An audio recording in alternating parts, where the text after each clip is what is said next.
Polisi menangkap 5 remaja yang diduga melakukan pengeroyokan terhadap seorang pelajar SMP. Namun, 1 orang dipulangkan dan berstatus sebagai saksi. Sementara 4 pelaku lainnya ditahan karena diduga sebagai pelaku. Dari hasil penyidikan polisi, para pelaku mengeroyok korban lantaran korban suka mengejek dan memalak, sehingga para pelaku kesal dan dendam terhadap korban. Para pelaku yang masih duduk di bangku SMP dan SMK ini terancam pidana 3 tahun 6 bulan penjara.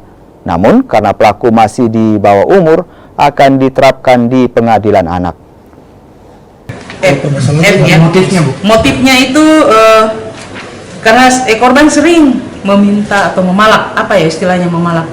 Memalak ya, meminta uang kepada si, bukan semua terlapor, salah satu terlapor. Sehingga itu yang membuat mereka ini berteman, 4 orang anak sebagai pelaku, ingin balas dendam. Sehingga di hari yang kejadian itulah waktunya untuk dia balas dendam. SY ini dia berawal dari situ karena memang dia sering yang dipajaki, di petotoai apa namanya? Diejek, sehingga itu yang membuat tambah marah, ini yang bertambah tambah kesal, hingga terjadilah penganiayaan secara bersama